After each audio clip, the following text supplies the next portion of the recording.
Olá, sou o Rui Miguel Tovar e bem-vindos ao Destino Saudade.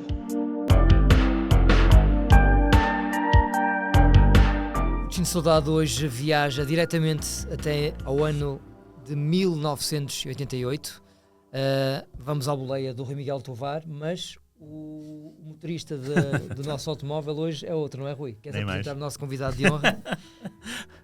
O motorista é o nosso inigualável Joel Amorim, que eu apanhei ali, lá embaixo à porta do 00, mesmo junto à cancela, viemos juntos. Muito bem-vindo, Joel. Cá para cima. Muito obrigado, é um prazer estar aí. E já estivemos cá em Amena Cavaqueira a curtir todo o 00, o relevado, as balizas, as bolas, todo o arsenal que o 00 tem entre sticks, ficamos muito toque em contentes. patins, de cricket É e de beisebol. E agora sim estamos no estúdio para falar de futebol e de uma grande paixão que envolve o Joel, que é o futebol soviético. Daí tu teres trazido e bem uma caderneta. Para quem não sabe, e é importante também apresentar o Joel, o Joel é, sem dúvida nenhuma, de longe, a pessoa que eu conheço, que nós conhecemos, Sim. que mais conhecimento possui sobre o futebol da antiga União Soviética e da atual Rússia. E, portanto, falando sobre o Euro 88 e sobre esta maravilhosa seleção da União Soviética, pareceu-nos que era a pessoa ideal para cá estar. Joel, eu estou aqui a centrar-me no Euro 88, mas o futebol soviético, obviamente, tem seleções maravilhosas muito anteriores a esta. Certo, é verdade. Começando nos anos 70, os anos 70 foi uma década má para o futebol soviético, não é? Só estão no Mundial de 70, no México. Depois falham 74, salvo erro, com aquela história do Chile, não é? O Chile, que a União Soviética não se desloca ao Chile por causa do regime ditatorial, e a FIFA aplica-lhe uma derrota administrativa, e a União Soviética não vai ao Mundial. Podia até não ir, podia ser eliminada, mas acaba. Exatamente. Até porque o Chile, salvo erro, tinha empatado na União Soviética e, portanto, podia tudo acontecer, e essa seleção estava longe de ser brilhante. Volta a falhar 78 e depois volta em 82. Eu estava a falar há pouco com o Rui em off sobre isso, num Mundial com 3 treinadores. Eu desconhecia isso. Eu também desconhecia. Mas é engraçado desenvolveres porque são figuras... Uma equipa técnica colegial, quase, não é? O Beskov, Lobanovski e Akalkatsi, que era o treinador do Dinamo Tbilisi, que era a figura se calhar menos conhecida deste lado. O Beskov era o treinador do Spartak Moscovo e o Lobanovski do Dinamo Kiev. Só que prometia muito, mas aquilo não resultou, porque os três não se entendiam. Eu li alguns relatos da altura que dizia que um dava o treino de manhã, o outro à tarde, e o outro só conversava com os jogadores e nem se juntavam.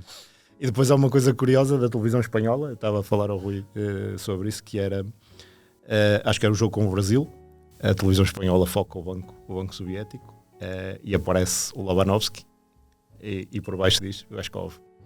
Ou seja, já o Lobanovski já queria roubar ali o protagonismo ao Beskov.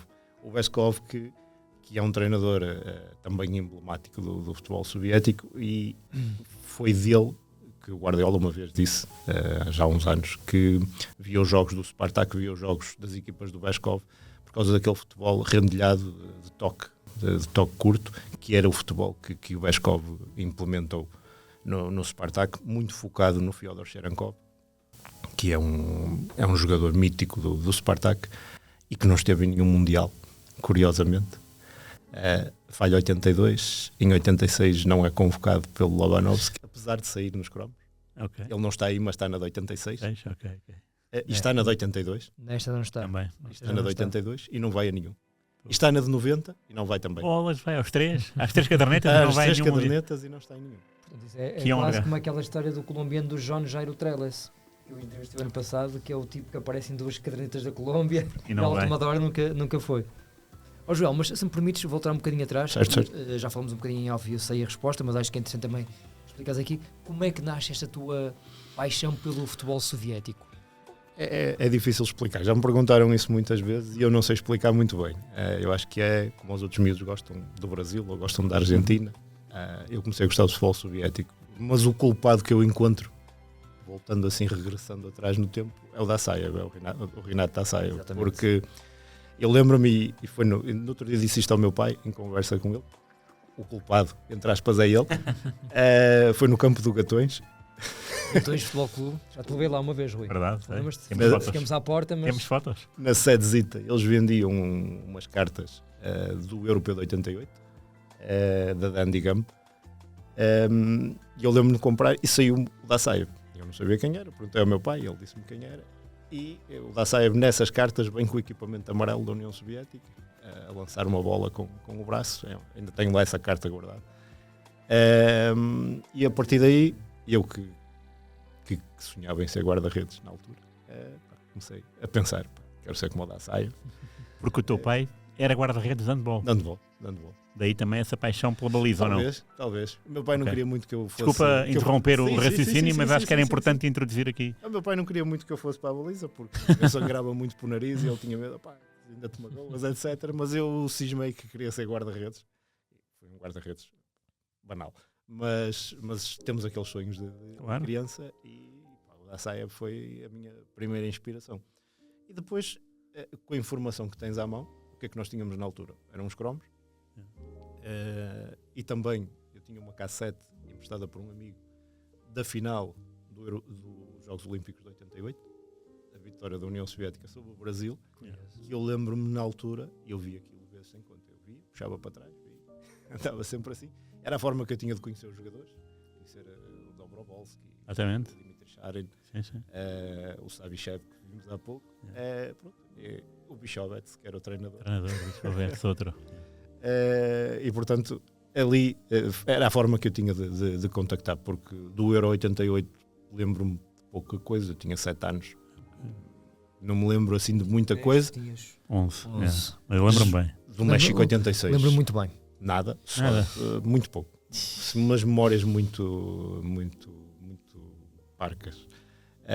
Mas já me lembro bem do Mundial 90, que foi um Mundial da desgraça para a União Soviética. Também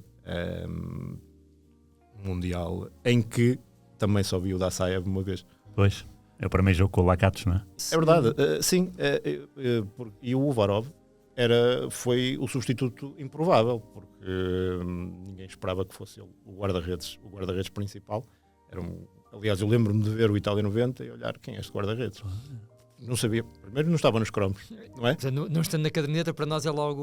Exatamente, a informação era... Então, o Roger Miller foi estranho, não é? Era curta. Miller. Roger Miller. Exatamente. E voltando aí ao Dassaiev, ele disse que o Lobanovski nem sequer lhe dirigiu a palavra. Ou seja, afastou-o da equipa, não lhe disse porquê. É uma fase já má, tanto a seleção soviética, o país também já está em convulsão, não é? Sim. Mas do Lobanovski também como treinador. É uma fase onde ele já não controla, já não tem aquele controle da equipa.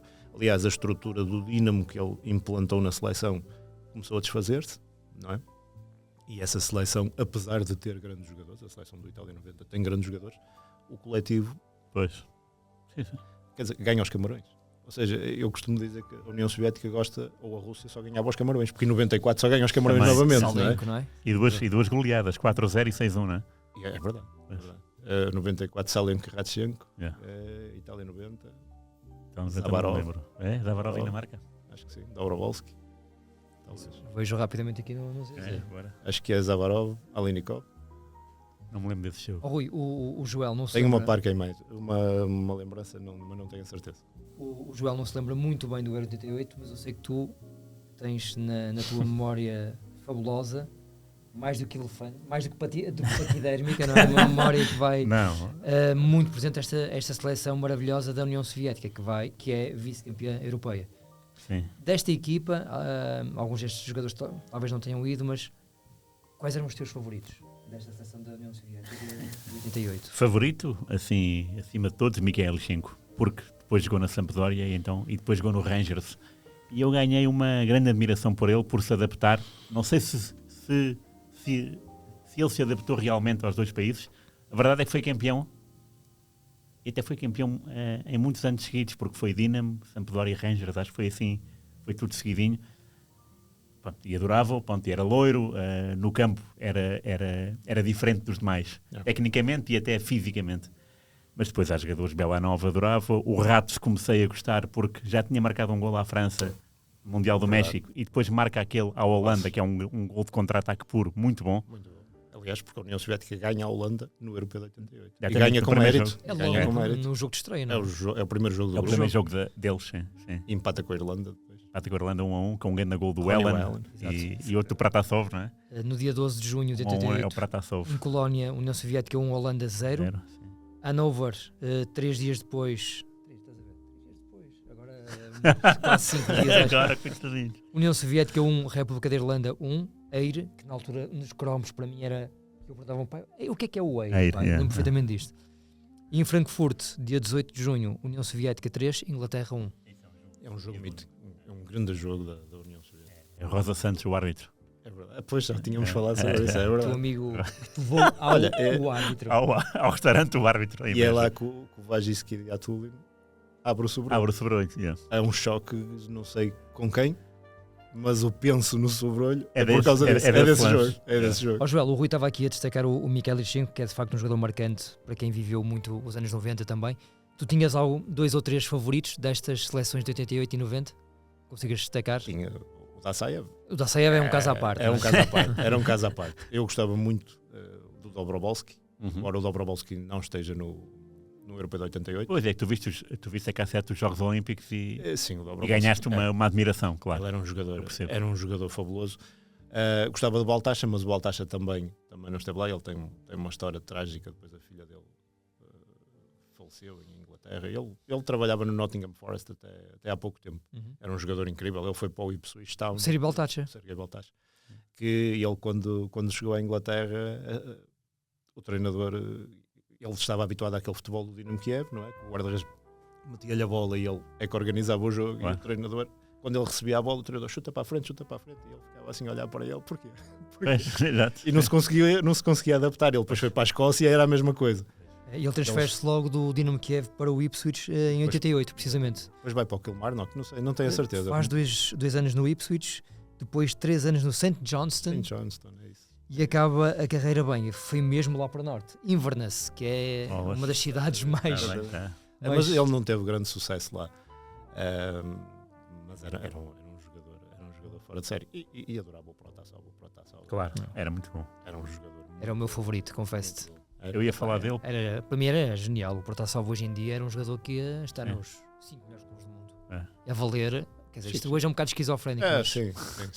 quando Muito se fala em esquizofrénico. Eu gostava muito de um jogador que às vezes é pouco valorizado, mas quanto a mim era um jogador fabuloso. E acho que não é por acaso que ele tenha chegado onde chegou, que era o Sergei Alenikov. Alenikov. O Alenikov tinha classe ali no meio campo. É. Mas aquele bigode e o cabelo aos caracóis Tudo, também né? Dava-lhe outro ar. combinava grande, tudo. grande figura. Mas Diz-me era uma coisa, uma tu alguma vez viste o jogo inteiro União Soviética e Itália do Europeu? Não. Que Mais dizem um que é jogo. o maior jogo, é o melhor jogo desse europeu? Lá sai, faz uma exibição a condizer. Ok. É um grande jogo. Eu vi muito. Eu Depois, muito lembro-me de depois. ler nos jornais, depois desse jogo, que temos 88. A Rússia, a União Soviética, praticava o futebol do ano 2000. Falava-se nessa altura. O Labanovski dizia que o futebol.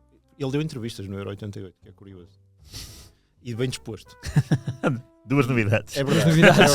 É verdade. Já não é o Labanovski de 90, longe disso. Em 88 ele estava bem disposto. Dá uma entrevista à televisão alemã, ele e o Dassaev, e ele fala pela primeira vez de uma coisa que era o futebol do futuro. Uhum. Eu lembro muito bem disso, sabes? Ele fala do futebol Nos do jornais, futuro. ler isso nos É. jornais portugueses. E Eu estava espantou toda a Stuttgart. gente. Espantou toda a gente naquela altura. E a verdade é que ele conseguiu colocar na URSS, na seleção, aquele futebol mecanizado que ele tinha no Dinamo. Aquele futebol onde toda a gente tinha de trabalhar. Yeah. A equipa. Eu lembro-me há uns anos o Juran dizer uma coisa. O Juran trabalhou com ele no Dinamo e trabalhou com o Romantsev no Spartak. E ele diz para distinguir os dois.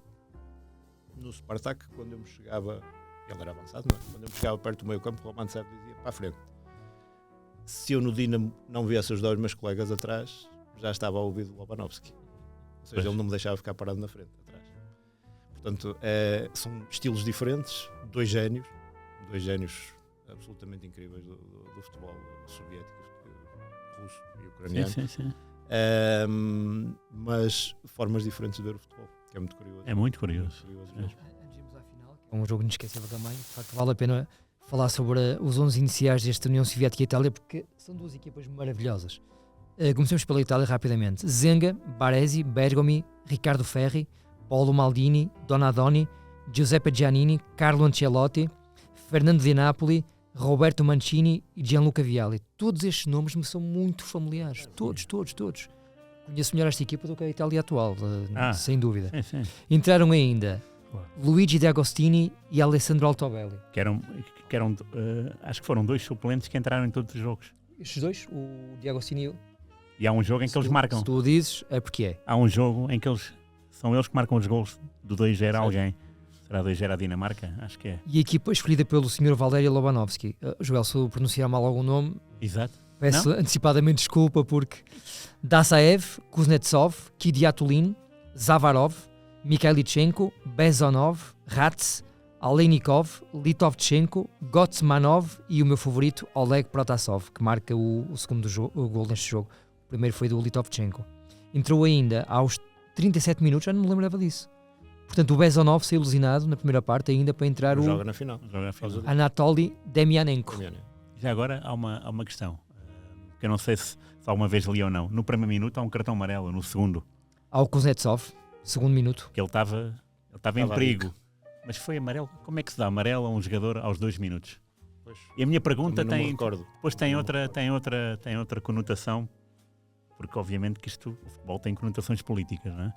Toda a gente fala daquela mítica União Soviética-Bélgica. Reviste esse jogo? É que eu nunca vi esse jogo, ao vivo. Não ao vivo, claro. Nunca vi esse jogo. E muito se fala sobre os fora de jogo Não te lembras dos fora de jogo? do Bélgica-Argentina, claro. Claro. Joel, não sei se ouviste esse programa. Vi. Uma coisa é nós termos na cabeça que a Bélgica foi prejudicada. Outra coisa é tu tens agora o vídeo. Exato. E vês, que é isto? Pá? Sim. Mas o que é que se passou nesse jogo? Ele dá-me ideia que há um gol anulado à União Soviética e acho eu, já estou a ver as coisas muito à distância também, porque revi o jogo, mas só revi uma vez. Vi porque eu não tinha visto em 86, como é óbvio. Sim. Mas há um gol da Bélgica que está em fora do jogo. É mesmo? Okay. Dá toda a ideia. Aquelas okay. imagens que agora estão disponíveis, dá toda a ideia. É o do Demol. O Demol marca 2, não é? Ou marca só um? Marca um de cabeça. Pois, eu lembro-me disso. Já não lembro quem é que marca os outros. E há esta curiosidade, desculpa lá interromper, é que esse árbitro, é o sueco Erik Fredriksson, é o mesmo da mão do Maradona no Mundial 90, não é? Não. Exatamente. É o mesmo que expulsou o Kuznetsov em 90. O Kuznetsov ou o Bessonov no União Soviética, Argentina em 90. A União Soviética fica a jogar com 10. Num jogo mal conseguido, tanto da Argentina e da União Soviética. Sim. Mas há uma mão do Maradona. Junto ao posto? Exatamente. Num canto? Era penalti. Podia ter mudado o jogo. Claro, exatamente. O árbitro é o mesmo. É o mesmo, exatamente. O árbitro do União Soviética Fredriksson. Não sabia disso. É o mesmo. Não sabia. Do Argentina, União Soviética, em que o Maradona mete mesmo assim a mão à bola. A mão direita até, neste caso. Recordo-me perfeitamente do lance, mas até o marca com a mão esquerda à Inglaterra. Não estava associado. Não, o árbitro está atrás do Maradona, que o árbitro está a fazer de árbitro de baliza. Portanto, aquilo é um canto. Naquele lance em concreto.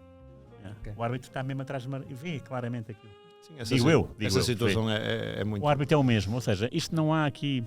Não dá asa a alguma... especulação. Não, especulação dará. Estou a perguntar pensar...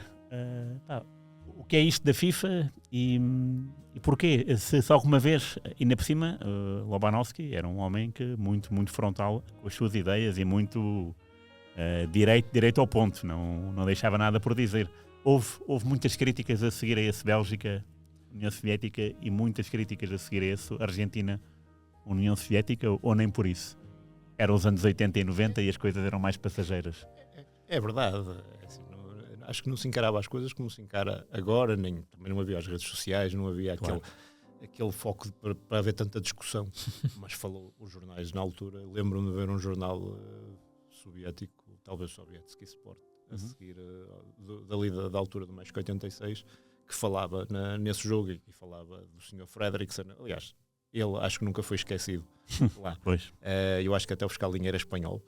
porque a linha desse jogo que era espanhol. E também não ficou nada bem visto. Mas é um Mundial que acaba até por ser estranho, porque o próprio Lobanovski, isto contado pelo Chivadze, que não joga porque está lesionado, ele vai ao Mundial lesionado, e o próprio Chivadze dizia que estava pronto para jogar, e o Lobanovski jogámos jogos depois do jogo com a Bélgica, portanto na cabeça dele o jogo com a Bélgica era assunto arrumado, eles iam conseguir passar e eu vou precisar de ti mais à frente. E a verdade é que o Chivadze não jogou jogo nenhum, porque depois a União Soviética cai daquela forma, porque sei lá, eventualmente podia até vencer o Mundial de 86, não sei, tinha equipa para isso. É curioso. E era curioso ver um Argentina, União Soviética no Mundial 86 e não 90, porque 90 as duas seleções estavam muito cautelosas. Sim, e a União Soviética. E 4 anos antes não, estavam mais aventureiras. Eu acho que eles fazem um jogo na Alemanha, em 88, União Soviética-Argentina. Equiparem neste. Com Maradona envolvido e tudo. Eu acho que é um torneio qualquer na Alemanha, não sei agora dizer, teria que procurar. Mas eu tenho uma imagem do Maradona a cumprimentar o Dassaev, e é um jogo na Alemanha. E a União Soviética venceu esse jogo. Acho eu que venceu esse jogo, não tenho bem a certeza. Mas era um jogo de carácter amigável. Era? Não teria sido aquele torneio que se organizou. Sim, com esse nome é bonito. Não se organizou um torneio na Alemanha Oriental como se fosse um europeu alternativo, porque este europeu 88 foi só em cidades alemãs do Ocidente, não é? RFA. Portanto, nem sequer Berlim foi contemplado. E depois houve um torneio de 4 seleções. Quem ganhou até foi a Suécia. E eu pergunto-me se não foi nesse... Talvez teria que verificar aqui, não sei. Fica no ar a pergunta para os nossos internautas e aposto que vai ser o nosso convidado a responder. Comentários. O Joel Amorim vai comentar o programa que teve a participação de Joel Amorim. Exato. Por acaso não me lembro, mas eu procuro aqui rapidamente. Agora é o Joel que está a procurar. Agora é o Joel que está a procurar. Agora fiquei a pensar nisso. Já colocaste o Joel? Não, porque eu lembro-me de ter visto esse jogo, de ter lido sobre esse jogo. RDA. Eu adorava ter o meu telemóvel, mas está com a EMA. Está a ver o Mickey Mouse. Para quem não sabe, hoje a EMA, filha do Miguel, está aqui no 00 a passar o dia. Estamos nas férias da Páscoa, não é? Quem é que ficou a tomar conta da EMA já agora? Foi ali na zona do Pedro Dias. Marco. Foi logo para a cúpula. A EMA já está com boas influências. Está lá. Argentina 2, União Soviética 4. Argentina 2. Estou aqui no site russo. 31 de março de 88. Okay. Muito bom. O jogo... Faz agora anos, então, não é? Olha, boa. É verdade. Estás a ler em cirílico? Maravilha. Não, maravilha. Estádio Olímpico de Berlim. Pois, lá está. Ok. Estádio Olímpico de Berlim, 25 mil espectadores. Argentina 2, União Soviética 4. Marcaram Zavarov, Litovchenko. Joel, só se vou pedir uma coisa, senão depois o Vasco não, é o da cabeça. É o Troglio. Microfone. Ele tem razão. Microfone. É o Troglio. Troglio, exatamente. Troglio, sim. Pedro Troglio. Protasov, 2. E Maradona. Caraca. Aliás, o Troglio não marca a União Soviética em 90? Não é 2-0 um gol dele? É só 1-0? Não sei, já não me lembro. Acho que é um de cabeça. Ele é um, o jogo é tão assim, mau, um cabeludo mau. Com caracóis. Talvez. O jogo é tão mau que eu acho que eu apaguei da minha memória. Pois, eu percebo-te. E já agora, o que é que... Já agora não, vamos manter-nos em 88. Está aqui a caderneta e está aqui o iPad. Vamos fechar o 88. Eu lembro-me muito bem do jogo, mas também queria saber a tua opinião, Rui. O Joel já terá revisto este jogo full time, 90 minutos. Já. Há aqui um momento que é quando o Belanov falha o penalti, em que me parece que se aquele penalti entra... Mudava muita coisa, era giro. Ainda faltavam ali 20 minutos. Se calhar foi má ideia do Lobanovski na altura ter colocado o Belanov para bater o penalti. O Belanov estava inferiorizado fisicamente, não estava bem. E ele se calhar tinha lá alternativas melhores para bater o penalti. E depois do outro lado estava um especialista, não é? O Van Breukelen era especialista nos penaltis, não é? Também na Alemanha. Também Em não, Stuttgart, aqui foi em Munique. Mas lá está, esse penalti realmente, como o Pedro diz, podia ter mudado o jogo. Lembro. Se bem que também não é dos jogos mais bem conseguidos da União Soviética. Ao contrário do jogo do grupo, onde a União Soviética se superiorizou, eu acho que o Rinos Mikkels depois na final estudou melhor a coisa. E acho que a União Soviética estava um bocadinho nervosa nesse jogo. Acho que não... ficou abalada, talvez, pela forma como a Holanda entrou no jogo. Acho que até uma das figuras do jogo é o Dassaev. Novamente, ele faz uma grande defesa na primeira parte.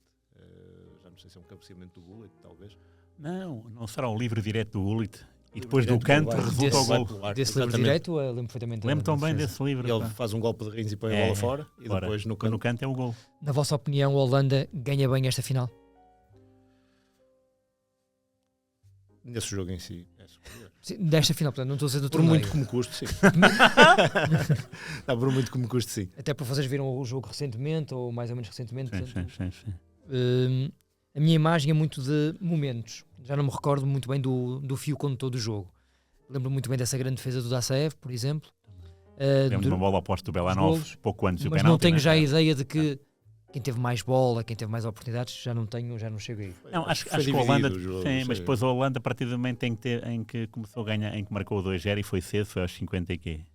O 2-0 aos 54. Pronto, acho que aí libertou-se mais e desenvolveu mais jogadas de ataque. Não quer dizer que tenha criado perigo. Lembro de bolas assim, a arrasar a trave, do Erwin Koeman, até um remate muito bom. Sim. Lembro que a Holanda libertou-se e a União Soviética tentou, reagiu, bola oposta, penalti falhado, são duas oportunidades claríssimas. Mas foi pouco para aquilo que se tinha visto, por exemplo, contra a Inglaterra, sim, contra a Itália. Acho que a União Soviética nesse jogo está muito presa de movimentos, com falta de imaginação. Eu acho que a Holanda encaixou bem na União Soviética nesse jogo e é um justo vencedor. E depois aquele gol do Van Basten que desmotiva qualquer um, não é? Não é? Pô, que ainda hoje muita gente diz, o Dassaev foi mal batido. A sério? Acho que não foi mal batido. Há malta que diz isso. Os jornalistas perguntam-lhe isso. A trajetória da bola é incrível. É impossível ele chegar à bola. Ninguém está à espera daquilo, não é? Se um guarda-redes com a altura dele não chega à bola e estava bem colocado, sim. Quem é que vai chegar à bola ali? Não, eu não sou expert na arte da baliza. Conhecemos alguns amigos e o Joel também foi guarda-redes, mas onde é que o Dassaev poderia estar a não ser ali, onde estava? Sim. E ele acompanhou o lance, né? A bola foi. A trajetória da bola é que é estranha e é rara ver aquela banana no fundo, claro, não é? Claro. Que a bola faz é impressionante. É um gol fenomenal. Joel, aqui na final há aqui algumas mudanças na equipa da União Soviética já explicadas por ti anteriormente. Portanto, o Dassaev mantém o lugar, depois Demianenko, Kidiatulin, Zavarov, Mikhailichenko, Ratz, Alenikov, Litovchenko, Gotsmanov, Protasov e Belanov. E depois entra o nosso amigo Sérgio Baltacha. Baltacha, é assim que se diz? Baltacha.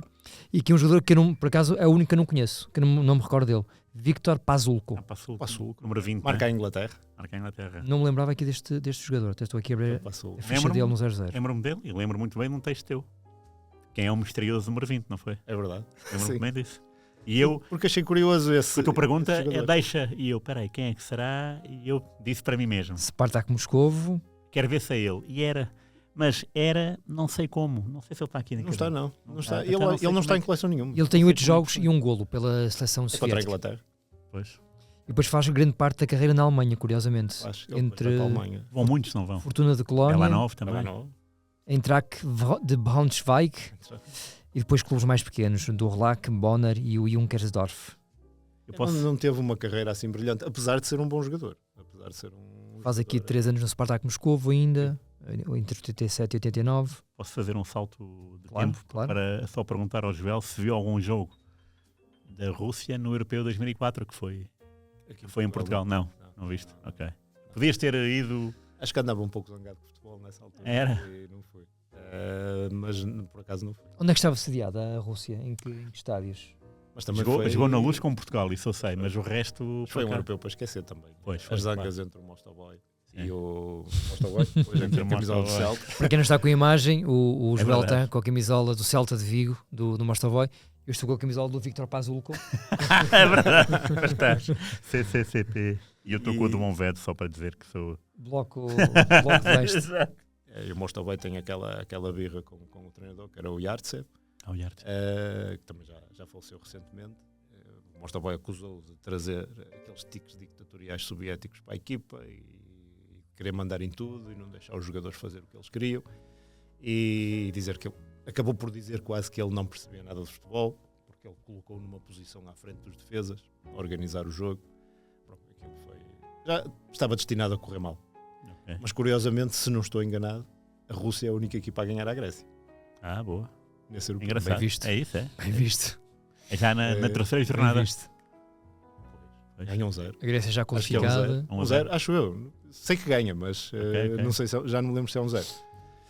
E não deixa de ser curioso. Claro. Não é? É verdade. É. A Rússia tem essa tendência para fazer coisas estranhas nos campeonatos. Então não é? Aqui entra Bom. no 94, aquela A história do gente já Salento, falou, claro. que ele ainda hoje diz que se jogasse mais à frente era melhor marcador, era ele mesmo, Pois. Pois. ou ultrapassava o Stoichkov. Mais um joguinho bastava, não é? Se desse essa oportunidade. Aliás, E ele que estava para ninguém ir, Pois, para aprender sempre um Salento, bocado. sim, Porque sim. depois é aquele problema todo da carta dos jogadores que se recusam a ir ao Mundial de 94. 94, claro, sim. É uma polémicas por causa dos patrocínios, do dinheiro que teriam de receber, porque a Rússia vai ao Mundial com o equipamento da Reebok. Salvo erro. Não, isso Os é. jogadores, alguns eram patrocinados por outras marcas e aquilo foi Já agora, o selecionador de Camarões era soviético. em 90. Em 90. É para o Pois é, em Maniashny. 90. Exatamente, em 90. É para o Maniashny. Quando é 4-0, é ele o selecionador. Um o que é indivíduo feito? fantástico. É? É um indivíduo com uma cultura. Ainda hoje está. E ele esteve, os Camarões foram jogar com a Rússia recentemente, um jogo amigável em Moscou, e ele foi convidado de honra. Espetáculo, foi. E o treinador dos Camarões foi-lhe agradecer pessoalmente o que ele fez pelo futebol dos Camarões. Camarões, lindo. Porque Lembras-te desse senhor, não? Eu lembro-me bem dele. De nome, perfeitamente.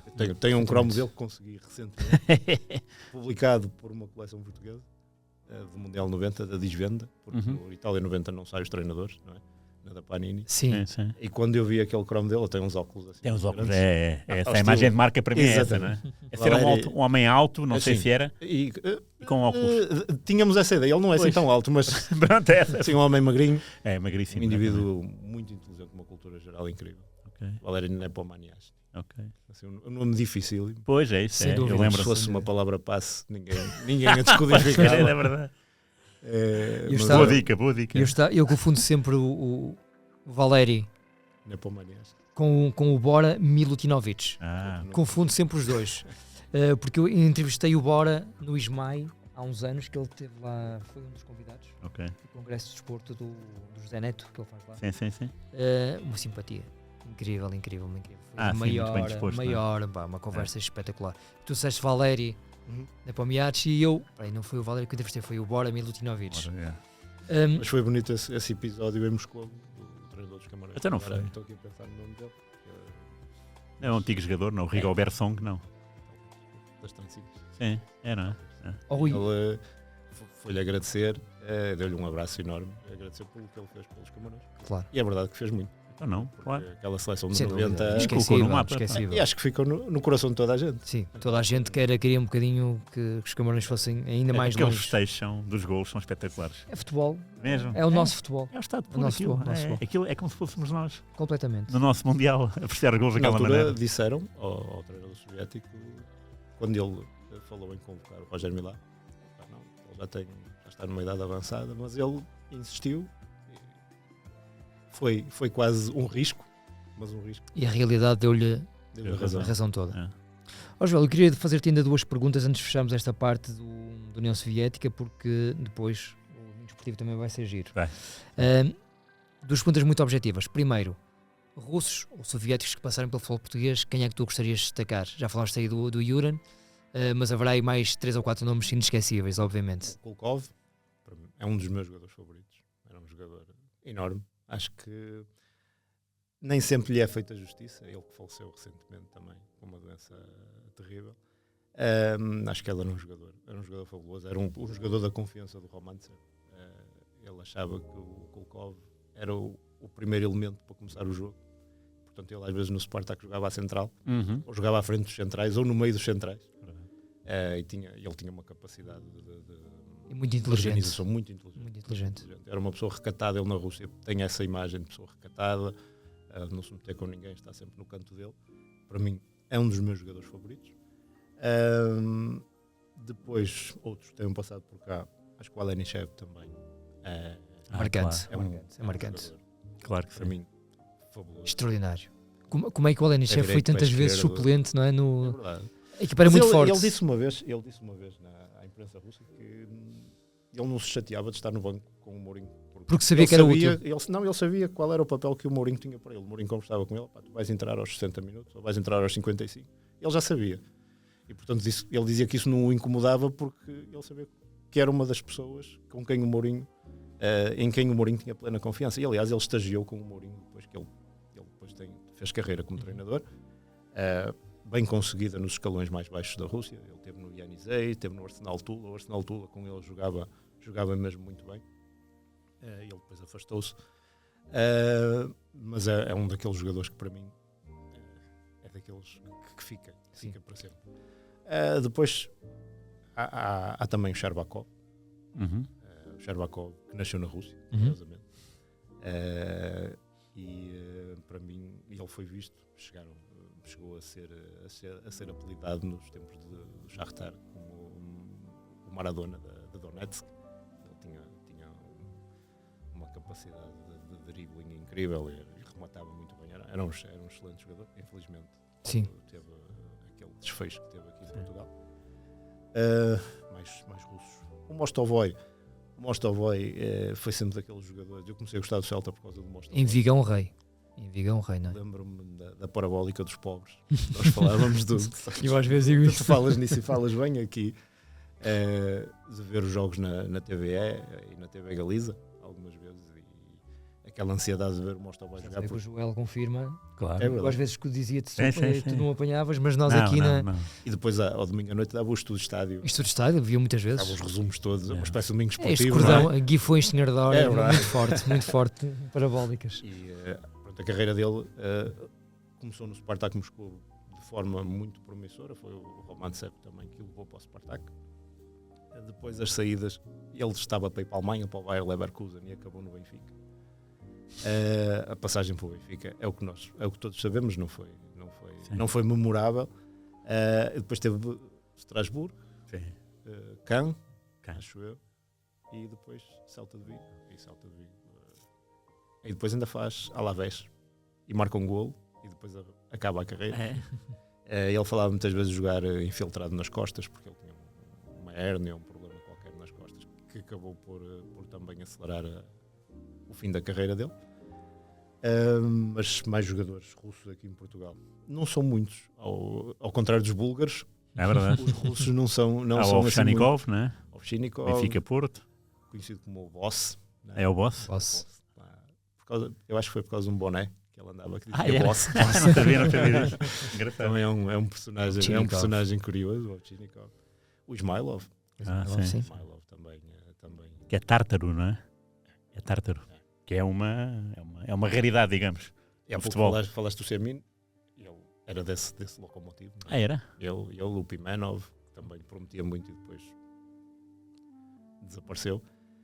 Mas o Ismailov era um jogador mesmo fora de série, só que as lesões foram condicionando a carreira dele. Mesmo ele depois, quando voltou à Rússia para jogar no Krasnodar, eu lembro-me dele, na altura fazia as antevisões da Liga Russa. E o médico do Krasnodar, quando o Krasnodar jogava contra uma equipa que o campo fosse sintético, ele só podia jogar ou 40 minutos ou não jogava, para preservar o joelho. Eventualmente com o campo sintético pode ser mais cansativo. Claro. E portanto a carreira dele acabou por... Sim, perdeu-se, não é? Mas era um jogador Aquilo que no podia Sporting, ser. no Porto já não tão infusivo como era no Sporting, mas ele no Sporting era um jogador. O que me dizem no Sporting é que ele dormia na academia para acordar e treinar. Ele é muito reservado. E treinar até, muito reservado. Ele não dá entrevistas até ir para a ninguém. cama. Era um workaholic de ginásio. Está Agora completamente afastado do futebol. Pois. Sim, há perfis muito reservados, sem entrevistas. Aliás, ele pouco falava aqui também aos jornalistas. Acho eu, pelo Sim, menos sim, da ideia que eu tenho dele, Sim. falava muito pouco. Eu lembro-me que há um episódio já no Porto em que ele desaparece. Foi jogar pela Rússia, depois não voltou. E mesmo nesse momento, nós queríamos tentar obter alguma reação de algum empresário, de algum representante, e não, era silêncio. À volta dele era silêncio. Era silêncio porque havia um problema extra-futebol, né? Ligado às apostas e à máfia, né? Eu não queria arriscar agora isso. Pronto, tinha essa ideia, ideia, mas na altura falava-se não nisso, queria agora colocar isso em cima da mesa, sem certeza. Ele estava a ser apertado, sim. Então era mesmo isso. Pronto, ok. Sim, pelo menos era o daí também o seu sub-rendimento, não é? Imagino que estar a ser apertado diariamente não é fácil uma pessoa gerir qualquer emoção. Não é bom pensar. Era. Joel, para acabar esta parte da União Soviética... Mas falta uma pergunta minha depois, não é? Exatamente, de minha parte, mas só. Breve. Já que estamos aqui com este relevado resgatado do sótão dos meus pais... Não é sintético, é relevado. Não, este é mesmo relevado, natural. Fui plantado em casa dos meus pais em 86. E ainda não foi mudado. E durou até agora, num sótão, anos a fio. Não, sei que te ia perguntar uma coisa, Joel, também com uma curiosidade, porque de facto estamos muito afastados do futebol russo atual. Qual é que é o estado atual da seleção russa? Tem feito alguns testes amigáveis? Há gerações interessantes aí a despontar? Ou... Há gerações.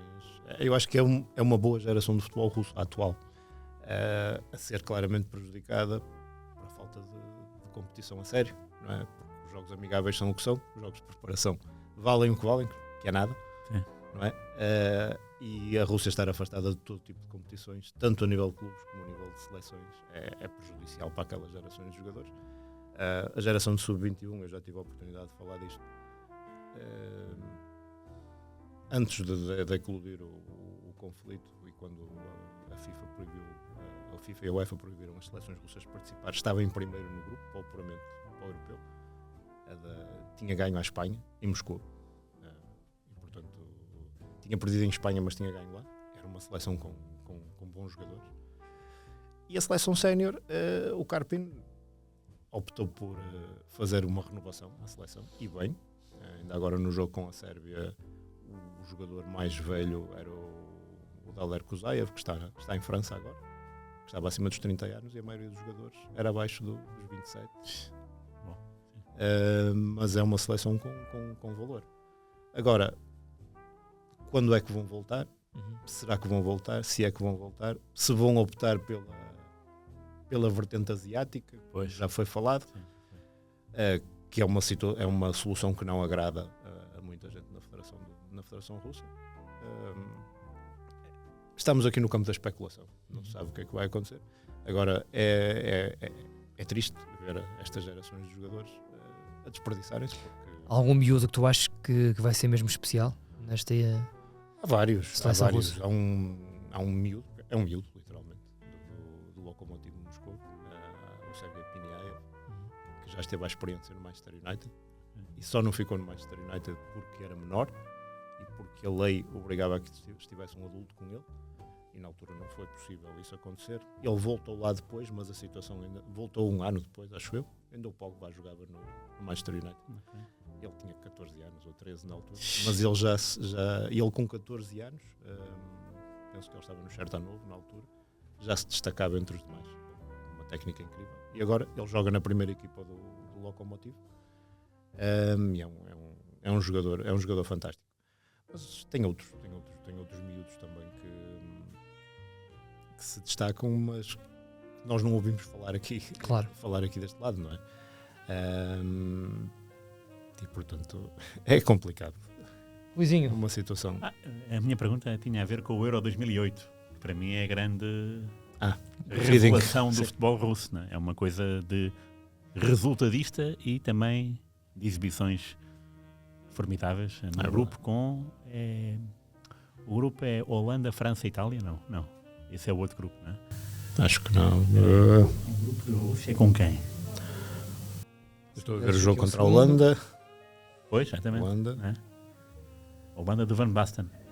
Ainda. Lembro-me disso. Exatamente. O treinador era Van Basten. E curioso estar um holandês do outro lado também, não é? Fica advogado, era. O Guzidink. O Guzidink é o da Rússia também. Fica advogado, não. Sim. O advogado Zenit. Zenit, ok. Quando ganha a taça, não. Ganha a taça? Sim. Taça UEFA. Ora bem, a nossa Rússia estava... Espera, isto é em que europeu? 24 não, que era 2008. Vamos lá, o Euro 2008, 0-0. Não sei porque é que coisas mais antigas do que coisas mais recentes. Eu lembro desse jogo porque ser desse europeu, porque de facto eu estar a puxar por Foi Rússia. surpreendente. Sim, foi surpreendente. Pavlyuchenko, Zirkov, Arshavin, o Akinfeev ainda não? O Akinfeev sempre, não é? Pois, sempre, pois não é? ainda, estar eu a dizer ainda. E só não é porque ele deixou a seleção. Pois, não é? ele era novíssimo, não é? Em 2003, quando o Artur Jorge ganha a Supertaça, ele tem 17 anos, não é? 18. Portanto, na altura de 2008, mais 5. Ele estreou-se em 2003, talvez. Pois. Nos quartos de final, Contra o a Krylia Rússia, Sovetov. este jogo eu lembro muito bem, 3-1. que é a Holanda 1, Rússia 3, nos quartos de final. Mas eu queria ver era o grupo.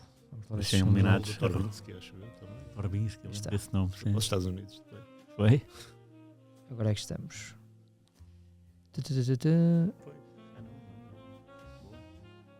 Espanha, Suécia e Grécia, o grupo. Pois.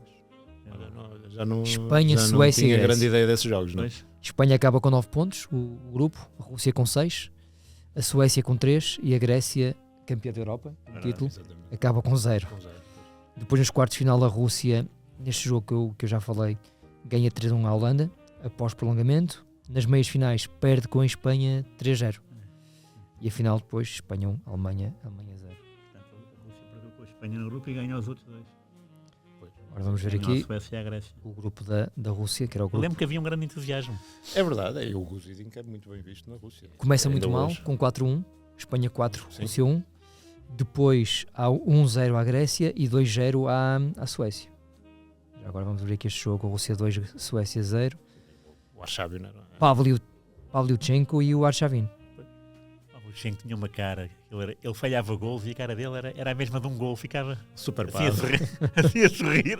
Era muito engraçado. Eles lá chamam-lhe o Super Pavo. Ele jogou, é? jogou até muito tarde. É uma figura controversa. É. Mas é assim. É, porquê? Não, o Arshavin não sei que é controverso por ser boémio e então... Sim, e o Pavlo. Também O era. Arshavin, o melhor do Arshavin é incrível. O Arshavin, Pois. quando estava nos dias dele, era um É, sim. gêniozinho. É verdade. Jogava muito à bola. E eles dizem que este Piniaia faz lembrar Um bocadinho o Arshavin. o Arshavin. Não houve o Arshavin, não houve um jogo. O Arsenal marcou 4 golos, ao Liverpool não. Ao Liverpool. É, ou não ao é? Manchester ou ao Liverpool. Pois, é assim, verdade. jogava uma verdade. noite assim. O Arshavin era um craque. E ele, quando a ficha estava ligada, ele não dava hipótese. Aliás, ele no Zenit, ele e o Pogretniak na frente. Pô, Grêmio. Aquilo era uma Pogretniak. dupla Lembro-me. terrível. Sim, sim. Ele era um jogador incrível. E o Arshavin ainda apanhou o Vilas Boas no Zenit. Apanhou, Boa apanhou. pergunta, talvez, Apanhou, no final. apanhou, eu sei. Final, Eu sei sim. que sim, sei que apanhou. O Pavlyuchenko tem números. E o Semak, o atual treinador, Semak. fazia Semak. parte da equipa técnica do Vilas Boas. O Pavlyuchenko, era? isto aqui, Ok. no 0-0, nós estamos assim sempre a entrar em loop, não é? Sim, Portanto, claro. nós clicamos num jogador e queremos ver mais. Não lembrava disto, mas ele tem números interessantes no Tottenham. Tem. Muito interessantes. Tem. Ele, Pavlyuchenko. É. Pavlyuchenko. É. Em 3 anos e meio ele faz 42 golos. 42 golos. Acho que o 28, tradutor corria 38, com 42. ele no treino, porque ele não sabia falar inglês. E então o tradutor andava a correr com ele, com os outros jogadores e com ele, para quando o treinador dissesse alguma coisa, Claro. ele transmitia.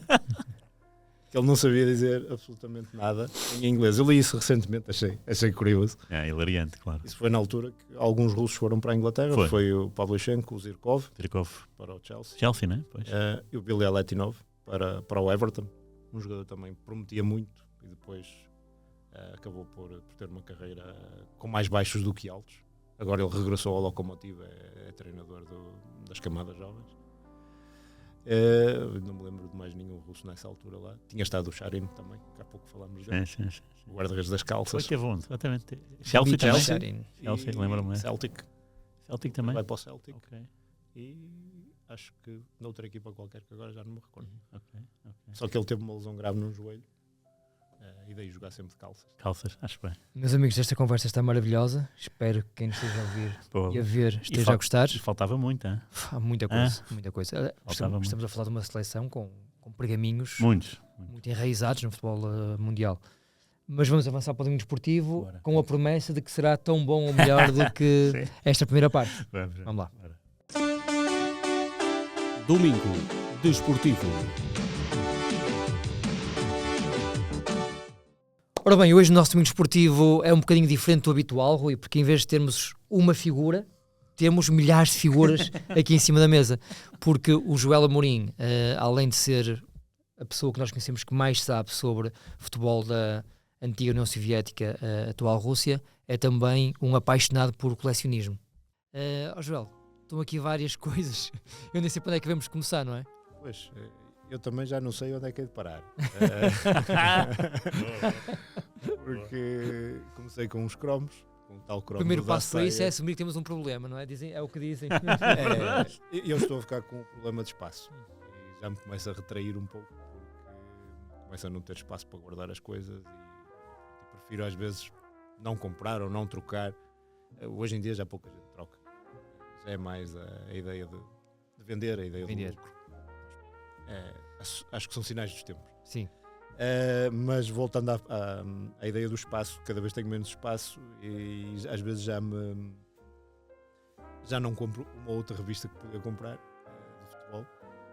Por exemplo, estas aqui dos ídolos do desporto que trazem sempre reportagens incríveis, ou mesmo estas mais antigas.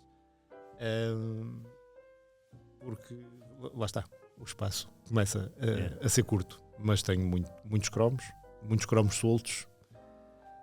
Porque quando era miúdo achava que não queria colá-los na caderneta, queria brincar com eles, queria com uma bola do Subútil jogar com eles. Não é? Era a nossa forma de viver o futebol naquela altura. Era a minha maneira de viver o futebol, como aqueles bonequinhos que havia também, que vinham nos bolos de aniversário, etc. Sim. Eu fazia isso um bocado com os jogadores, era o meu passatempo. E daí ter tantos cromos soltos, alguns perderam-se pelo caminho e agora sempre que tenho a oportunidade, através dos grupos no Facebook, através de feiras de antiguidades, vou tentando comprar cromos e já tenho uma coleção simpática. Primeiro quando reatei este gosto foi na altura do Covid, mais ou menos. Comecei por cromos da União Soviética e da Rússia. Só que depois começa a ficar fora do controlo e comecei a virem para o campeonato português, depois mundiais, as coleções das marcas portuguesas, das editoras portuguesas, que nem sempre são valorizadas. Nós falamos muito da Panini. Sim. Só que nós tivemos Mável Gráfica, Disvenda, Francisco Mas, imensas editoras, APS. Eu acho que essa é da APS. Esta é a minha grande frustração, como tu sabes. Exatamente. E eu na altura, portanto, esta caderneta, para quem está aqui a ver, é Dribbling, da época 87-88, da editora APS, que ficava em Guifães, na Maia. Eu tive um problema de umidade em casa, alguns cromos estragaram-se, e eu na altura um dia pesquisando na internet saber se a editora ainda existia. Obviamente que já não existe. Portanto, não... Se alguém tiver uns cromozinhos da caderneta de Dribbling, fica aqui o meu apelo desesperado. Não é fácil. Mas não é fácil. Não é fácil. Dessa coleção é bastante complicado. Há outras coleções como esta. Eu tenho lá imensos, mesmo soltos e tudo. Da Mável Gráfica há muita coisa. Essa é de craques de 82, 83. 83. Eu gosto de dizer esta nem é Mável Gráfica. Acho que esta é Francisco Mas, acho eu. E este é daqueles episódios que vale a pena, portanto, quem nos está a ouvir, ter com a imagem, porque de facto há aqui pérolazinhas. Claro que é. Eu lembro-me que a primeira coleção que fiz com o meu pai, porque lá está, como eu disse há pouco, ele também é o culpado destas brincadeiras, e lembro-me perfeitamente de comprar os cromos em Matosinhos, na rua O teu pai ia estar muito bem com o pai do Rui. Certamente, ele gostava de o ver na televisão. E também foi algo que me habituei a fazer quando era miúdo. Foi a coleção Um Jogo, por acaso não está aqui, que os jogadores pareciam uma medalha. Não sei se vocês se lembram. Recordo-me disso, sim. Da Mável Gráfica, que parecia uma medalha. Uma medalha, assim, sei perfeitamente. Em forma de medalha, depois no centro tinha embaixo, a cara do jogador. Sim, era muito giro, sim. Lembro-me, havia jogadores difíceis de sair nessa coleção. Paulinho Cascavel, o Rui Barros, eram difíceis, e o Rui Águas, e o Phil Walker. O Phil Walker, por um episódio... Também recentemente falecido. É verdade. Aliás, eu na altura mostrei um cromo... Coloquei um cromo do Phil Walker, até da coleção desta aqui, do Futebol em Ação. Também gosto muito dessa caderneta. É muito bonito. Sim. Também acho que é da APS. Coloquei um cromo do Phil Walker no Twitter e a filha dele respondeu-me na altura a agradecer por ter partilhado aquele cromo. E depois enviou-me, eu enviei-lhe um calendário do Phil Walker, da Sor Cássios, outra editora da altura, que eu tinha lá guardado, e eu pedi-lhe a morada e enviei-lhe com todo o gosto, e ela enviou-me depois uma espécie de memorial do funeral do Phil Walker. Incrível. Fiquei sensibilizado. O Phil Walker, para quem não se lembra, foi um dos grandes jogadores do Boa Vista nos anos 80, um jogador emblemático inglês, que depois ainda passou pelo Maia, se bem me recordo. Pelo Leixões ainda, exatamente. Antes do Boa Vista. Leixões, Boa Vista, Maia. Não há nenhum cromo dele no Leixões, e imagens também muito poucas, mas ainda tentei arranjar para enviar para a filha dele, mas não consegui. E o cromo do Phil Walker nessa coleção era difícil. Eu lembro-me que o colei mal, descolei para colar outra vez e ainda fiz pior, porque rasgou um bocado a caderneta. Mas o cromo ficou lá assim, porque não me voltou a sair. Claro. Tinha lá assim, um monte de repetidos dessa coleção, mas o Phil Walker não voltou a sair e portanto Phil Walker assim, só havia um. Rui, tu tens alguma coleção assim especial que gostas mais, pela qual tens mais carinho? México 86 está ali, não é? Estou a vê-la. É uma coleção especial, claro, porque fiz com o meu pai, fiz em competição. Eu trocavas. Portanto, tu com a tua caderneta e o teu pai com a caderneta dele. Assim é que é. O meu pai trocava na RTP com outros amigos adultos. Eu trocava na escola, tinha 9 anos, com amigos da minha idade. E pronto, isso depois gerou um problema, porque eu acabei a caderneta primeiro e o meu pai foi para o México, pela RTP, fazer o Mundial. E entretanto ele tinha pedido os cromos que lhe faltavam à Panini. Quando ele estava no México, os cromos chegaram à minha casa e eu peguei nos cromos do meu pai e colei, comecei uma segunda caderneta. Meu pai passou-se mesmo. Com razão aqui entre nós, não é? Muita razão. Com toda a razão. E então o que é que ele fez no Europeu 88? Eu tinha 11 anos e foi a primeira vez que fiz uma revista com ele, colaborei numa revista com ele. O meu pai escreveu, eu apenas fiz umas coisinhas básicas, tinha 11 anos, não escrevia textos. Escrevia só tipo a federação, o ano da fundação, equipamento, pronto, só isso. E então o meu pai depois queria os símbolos das federações na revista, não é? E eu perguntei se ele queria que eu arranjasse. Ele, não, eu já arranjei. E então ele recortou da minha caderneta do México 86 os símbolos das federações para o Europeu 88. A vingança serve-se fria, 2 anos Sr. Miguel Tovar. 2 anos depois e eu, na lição, nunca mais vou colar pedidos. Gostaria de dizer só mais uma coisa. O Pedro Dias, que está aqui também hoje connosco, acabou de entrar aqui na nossa sala de gravação, é outra das pessoas com quem eu adoro falar sobre estas coisas de cadernetas, cromos e revistas antigas, até porque quando eu cheguei cá aos 00 a primeira vez, das coisas que mais me impressionou, no meio de muita coisa, foi a coleção que o Pedro e o Marco, mas mais o Pedro, quero eu, não é Pedro?